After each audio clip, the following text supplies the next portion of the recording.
เอาพี่น้องอันนี้ถือว่าเขามาปั๊มน้ำมันพี่น้องเลยมื้อนี้สีท้ายน้ำมันยูรัสเซียให้เบิ้งพี่น้องเลยว่าราคาเท่าไหร่นี่ก็ถือว่าเป็นราคาตัวจริงน้ำมันเลยพี่น้องเลยสำหรับอยู่บ้านเถิดเด้อน้ำมันอยู่ประเทศรัสเซียพี่น้องเลยสบายดีพี่น้องเด้อที่ติดตามซองอยู่รัสเซียพี่น้องเลยมื้อนี้เขาสิไปถ่ายน้ำมันอยู่รัสเซียให้พี่น้องเบิ้งว่าอยู่บ้านเขาราคาเท่าไหร่อยู่พี่ราคาเท่าไหร่พี่น้องในช่วงนี้อยู่รัสเซียเด้อว่าน้ำมันอยู่บ้านคือว่าขึ้นพี่น้องเอ้ยแต่หากยังบ่ฮู้ว่า4 ลิตรจากเงินพี่น้องเอ้ยลิตร1 ลิตรสิถือเท่าใดอยู่บ้านเฮาแล้วกับอยู่พี่สิเท่าใดพี่น้องเอ้ยวันนี้เฮาสิไปถ่ายให้พี่น้องเบิ่งว่าน้ำมันอยู่รัสเซีย1 ลิตรสิถือเป็นเงินกีบบ้านเฮาเท่าใดแล้วก็สิถือเป็นเงินบาทเท่าใดเฮาสิตีเป็นเงินบาทแล้วก็เงินกีบให้พี่น้องเบิ่งว่าอยู่รัสเซียน้ำมันในช่วงนี้มันแพงบ่หรือว่ามันถูกแล้วมันขึ้นคืออยู่บ้านเฮาบ่หรือว่ามันสิลดราคาบ่เอามื้อนี้เฮาสิพาพี่น้องไปพอดียังเว้นพี่น้องเอ้ย ไปถ่ายอยู่ปั๊มเลยพี่น้องเอ้ยไปปั๊มเลยว่าจะเป็นราคาขึ้นเลยให้เบิ่งพี่น้องนะก็สิไล่เป็นเงินให้เบิ่งว่าน้ำมันอยู่เท่าไหร่พี่น้องเอ้ยเอาฝากเป็นกำลังใจเด้อเฮากำลังสิย่างไปพี่น้องเอ้ยสิตกราคาเท่าไหร่น้ำมันสั่งน้ำมันกระส่วนอยู่รัสเซียกับอยู่บ้านเฮาลองเบิ่งในช่วงนี้พี่น้องเอ้ยเบิ่งเด้อว่าอยู่บ้านเฮาเท่าไหร่เม้นมาบอกเด้อพี่น้องว่าราคาเท่าไหร่อยู่บ้านเฮาเดี๋ยวนี้นะน้ำมันอยู่ลาวกับอยู่ไทยพี่น้องเอ้ยสิทึกหรือสิแพงซ้ำใดกับอยู่พี่น้องเอ้ยสิตั้งกันซ้ำใดพี่น้องเอ้ยในประเทศรัสเซียเนาะที่ประเทศกว้างใหญ่ไพศาลนี่พี่น้องเอ้ย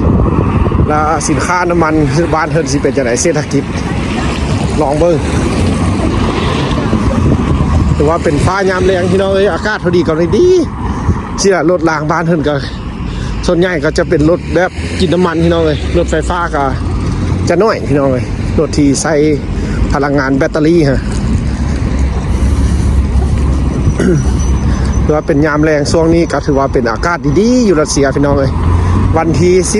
13พี่น้องเอ้ยวันอาทิตย์43เดือน4ตอนนี้อยู่กับเฮาอยู่รัสเซียพี่น้องเอ้ยเฮาสิถ่ายให้เบิ่งเด้อสภาพอากาศอยู่บ้านเพิ่นเมืองเพิ่นพี่น้องเอ้ยเศรษฐกิจการเป็นอยู่รัสเซียสิเป็นจังได๋ถ้าผู้ใดเข้ามาติดตามก็สิเห็นเนาะพี่น้องเนาะว่าชีวิตแต่ละมื้ออยู่รัสเซียมันเป็นจังไดพี่น้องเอ้ยอากาศบ้านเพิ่นคนบ้านเพิ่นใช้ชีวิตจังได๋ว่าน้ำมันเฮาก็บ่ได้มาถ่ายดุลแล้วได้พี่น้องแต่เฮามาแต่บ้านเฮาว่าง 5-6 เดือนแล้วหลังไปนี่พี่น้องเอ้ยคือว่าเฮาก็บ่ได้มาถ่ายจักเทื่อน้ำมันอยู่รัสเซียว่าลองเบิ่งว่าสิถ่ายให้เบิ่งเนาะว่าช่วงนี้มันสิเท่าใดเฮาก็ยังบ่ฮู้เด้ว่าน้ำมันอยู่รัสเซียราคาเท่าใดเดี๋ยวนี้มาลองลุ้นเบิ่งน้ำกันพี่น้องว่าสิราคาเท่าใดเฮาสิไปปั๊มเลยไปปั๊มน้ำมันเลยแล้วสิถ่ายให้เบิ่งพี่น้องตอนนี้รอท่าข้ามไฟแดงพี่น้องเอ้ยแล้วก็สิข้ามไปเบิ่งปั๊มน้ำมันพี่น้องอันนี้เขาก็ย่างมาฮอดปั๊มละพี่น้องเลยฮอดปั๊มน้ำมันละอันนี้กาซีถ่ายให้เบิ้งเด้อพี่น้องเลยว่าอยู่บ้านเฮาราคาเท่าไหร่ต่อ1 ลิตรพี่น้องเลยน้ำมันอยู่บ้านเฮา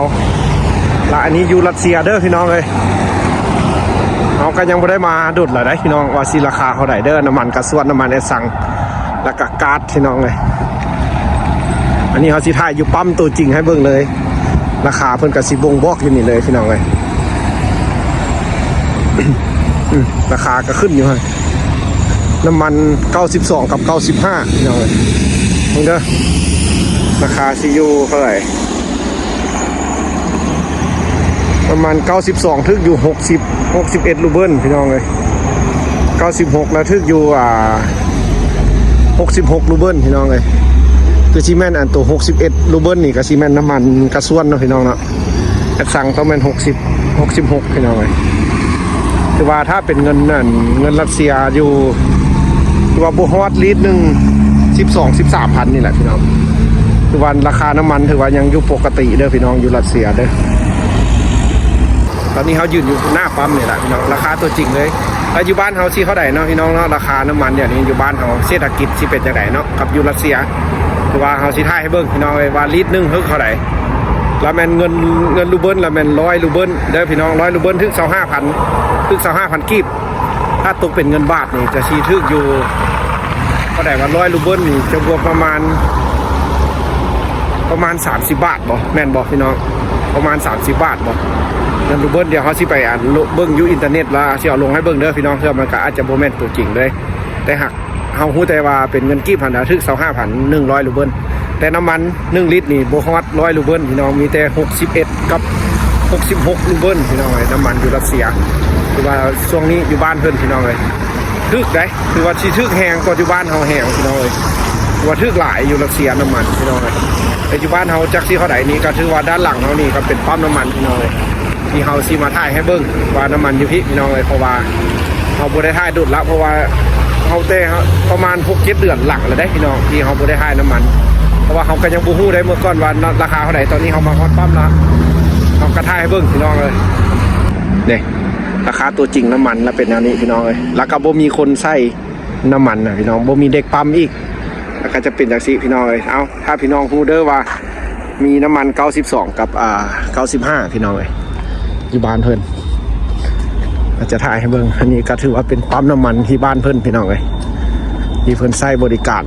จังซี่แหละแต่หากบ่มีเด็กปั๊มได้พี่น้องอยู่รัสเซียนะนี่ก็ถือว่าเป็นราคาตัวจริงน้ำมันเลยพี่น้องเอ้ยสำหรับอยู่บ้านเพิ่นเด้อน้ำมันอยู่ประเทศรัสเซียพี่น้องเอ้ยนี่เอาพี่น้องลองเม้นมาเนาะว่าอยู่บ้านเฮาลิตรเท่าไหร่พี่น้องเอ้ยเดี๋ยวนี้เขาก็บ่ฮู้เลยได้นี่ว่าน้ำมันอยู่เท่าไหร่อยู่ลาวเฮาหรือว่าอยู่เมืองไทยพี่น้องเอ้ยว่าถือว่ามันห่างกันหลายปานใดกับอยู่รัสเซียนะพี่น้องอยู่บ้านเพิ่นคือว่าน้ำมันบ้านเพิ่นเฮาไล่ว่าคร่าวๆแล้วมันประมาณ10 ปลายพันพี่น้อง11-12 พันน้ำมันไอ้ซังน้ำมันกระส่วนพี่น้องเอ้ยนี่อันนี้ก็ถือว่าเป็นปั๊มน้ำมันที่เฮามาถ่ายพี่น้องเอ้ยแต่ว่าอยู่แบบนี้เลยแต่บ้านเพิ่นน่ะบ่มีเด็กปั๊มเลยพี่น้องเจ้าของรถมาแล้วต้องเติมเองพี่น้องเอ้ยสำหรับอยู่ต่างประเทศแล้วเป็นแนวนี้พี่น้องเอ้ยคือว่าอยู่บ้านเพิ่นแนวไหนพี่น้องเอ้ยหรือว่าการอีกแบบนึงที่เจ้าของปั๊มก็ถือว่านั่นได้เนาะพี่น้องเนาะคือว่าได้เปอร์เซ็นต์ดีเพราะว่าเขาจะไม่ได้เสียเงินจ้างพนักงานขนาดเนาะอันนี้เจ้าของรถมาแล้วเติมเองพี่น้องอันนี้ถือว่าเป็นปั๊มน้ำมันบ้านเพิ่นเด้อพี่น้องรัสเซียราคาน้ำมันเขาก็เอาให้เบิ่งเนาะว่าเท่านั้นเท่านี้อยู่ตัวจริงเลยพี่น้องอยู่รัสเซียราคาน้ำมันเอาถือว่าแม่นน้ำมันกระส่วนกับน้ำมันไอ้สังพี่น้องเอ้ยน้ำมันกระส่วนกระสิมัน61มันวะพี่น้องอันตัว92หันแล้วก็ตัว95กระสิน่าจะแม่นแอดสังพี่น้องเอ้ยหรือว่าราคาซ้ำนี้อยู่รัสเซียพี่น้องเอ้ยราที่เป็นเงินไทยหรือว่าเงินลาวบ้านเฮาสิเท่าใดพี่น้องเอ้ยก็ลองเม่นมาเบิ่งว่าอยู่บ้านเฮาน้ำมันแพงบ่แพงแท้บ่อยู่บ้านเฮากับอยู่รัสเซียมันต่างกันหลายบ่พี่น้องเอ้ยคือว่าอันนี้ปั๊มบ้านเพิ่นพี่น้องเอ้ยในช่วงนี้เนาะคืออยู่บ้านเฮาก็ได้โทรมาลิ้นบ้านเห็นโทรมาหาอีพ่อเนาะเพิ่นกำลังเลาะซื้อน้ำมันเพื่อที่เอาใส่เรือเพื่อที่ไปยามเบ็ดยามมองเราขนาดพี่น้องอีพ่อว่าน้ำมันหายากกว่าฉันอยู่บ้านเฮาพี่น้องเลยและอันนี้เราเอามาถ่ายเบิ้งเนาะว่าอยู่บ้านเฮามันเท่าไหร่พี่น้องอันนี้ก็เป็นอีกข้อมูลนึงว่าอยู่บ้านเพิ่นว่ามันราคาเท่าไหร่คือว่าไปตกบ้านเฮามันคือแพงแท้ขนาดพี่น้องแต่เฮาก็ยังบ่ฮู้มีแต่อีพ่อว่ามันแพงว่าซั่นอยู่บ้านเฮาน่ะแพงคนเก่าหลายว่าซั่นแล้วก็หาซื้อยากเพิ่นว่าเด้หาซื้อน้ำมันก็ยากพี่น้องอยู่รัสเซียแล้วเป็นจังซี่เลยถือว่าบ่มีฮอตเด็กปั๊มพี่น้องเอ้ยเจ้าของรถมาแล้วต้องเติมเองพี่น้องเอ้ยสำหรับบ้านเพิ่นอันนี้ถือว่าเฮาย่างมาแล้วเฮาถ่ายให้เบิ่งพี่น้องถือว่าอันนี้ก็เป็นอีกแบบนึงที่ยักฮู้หรือว่าเป็นเศรษฐกิจของบ้านเพิ่นพี่น้องเอ้ยที่บ้านเพิ่นหรือว่าเป็นประเทศที่ยิ่งใหญ่นะพี่น้องประเทศที่ใหญ่แล้วก็จะมีบ่อน้ำมันหรือว่ามีก๊าซเป็นของตัวเองหรือว่าสิมีแบบเศรษฐกิจของเพิ่นนะพี่น้องแบบบ้านเพิ่นจะมีแบบว่า ก๊าซธรรมชาติหรือว่าเป็นบ่อน้ำมันสิที่ประเทศเพิ่นผลิตน้ำมันเองนะพี่น้องแล้วเพิ่นส่งขายไปบ้านเฮาแล้วอยู่บ้านเพิ่นนี่ราคาซ้ำนี้พี่น้องซื้อแต่10 ปลายพันกีบพี่น้องเอ้ย1 ลิตร12,000 13,000นี่แหละพี่น้องเอ้ยถือว่าอันนี้เป็นปั๊มโดยตรงที่ขี่ทางหน้าเขาไปนี่แล้วเป็นสนามบินเลยได้นี่พี่น้องเส้นทางตัวนี้เส้นทางเข้าไปนี่ถือว่าเป็นสนามบินที่บินไปมอสโกวาพี่น้องเอ้ยถือว่าเขาอยู่นี่แล้วมันบินไปแล้วมัน3 ชั่วโมงพี่น้องบินไปเมืองหลวงประเทศรัสเซียครับแล้วเป็น3 ชั่วโมงถือว่าปั๊มน้ำมันตัวนี้แล้วมันปั๊มหลักที่เส้นทางหลักเลยพี่น้องสำหรับเมืองนี้ของประเทศรัสเซียพี่น้องเลยแล้วมันน้ำมันและซ้ำนันเด้อพี่น้องเลยถือว่าคลิปนี้เขากระซีเอาจบไปซ้ำนี้พี่น้องเลยถ้าพี่น้องเข้ามารับชมหรือว่าเห็นคลิปของเขามีคนลาวมาใช้ชีวิตอยู่พี่น้องเลยก ก็ฝากเป็นกำลังใจเด้อเพื่อว่าในการรับชมเพื่อสนับสนุนให้เฮาได้ไปถ่ายคลิปต่อๆไปพี่น้องเลยให้พี่น้องได้รับชมสำหรับอยู่บ้านเพิ่นพี่น้องเลยเพราะว่าอีกบ่โดนก็สิน่าจะได้กลับขึ้นไปบ้านเฮาเนาะเฮาก็อาจจะบ่ได้เห็นบรรยากาศอยู่รัสเซียอีกแล้วหรือว่าอาจจะมีโอกาสหน้าเฮาก็อาจจะได้กลับมาอีกครั้งกับบ่ฮู้พี่น้องเลยแต่ก็ถือว่ามื้อนี้เฮาอยู่นี่เฮาก็ถ่ายให้พี่น้องเบิ่งถือว่าเป็นชีวิตของเฮาในประจำวันในแต่ละมื้อพี่น้องอยู่ที่เฮามีโอกาสได้ไปเลาะถ่ายหรือว่าได้แลกเปลี่ยนความรู้นํกันอยู่รัสเซียพี่น้องเลย ตัวนี้ก็เป็นบ้านเพิ่นที่ในช่วงฤดูเดือน4พี่น้องเลยวันที่13พี่น้องที่เฮามาถ่ายอยู่นี้ก็เป็นโอกาสดีๆที่เฮาจะได้ถ่ายน้ำมันหันให้พี่น้องได้เห็นว่าราคาอยู่ที่บ้านเพิ่นนั้นมันราคาซ้ำนี้พี่น้องเลย ถ้าว่าเขาถ่ายหรือว่าอธิบายหรือว่าข้อมูลมันยังบ่ละเอียดละอ่านพี่น้องเลยเขาก็ขอโทษขออภัยเด้อพี่น้องเลยเพราะว่าเขาก็เป็นมือใหม่ที่เรียนเฮ็ดพี่น้องเลยเพราะว่าใจมากและอยากเรียนอยากฮู้อยากลองเฮ็ดเห็นเพิ่นได้ก็อยากได้นะพี่น้องเลยแล้วก็ท้าให้เบิ่งหรือว่าสำหรับมื้อนี้เขาก็สิจบคลิปเท่านี้พี่น้องเลยหรือว่าไปเจอกันใหม่มื้อหน้าหรือว่าพี่น้องอยากเห็นหยังก็ถือว่าเม้นมาเนาะเขาจะไปถ่ายให้เบิ่งหรือว่าอยู่บ้านเพิ่นเนาะพี่น้องสนใจแบบใดเอาไปสิถ่ายให้เบิ่งเนาะเพราะว่าก็มีหลายคนมาเม้นอยู่พี่น้องเฮาลงไป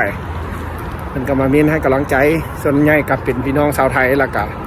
พี่น้องทางบ้านเฮา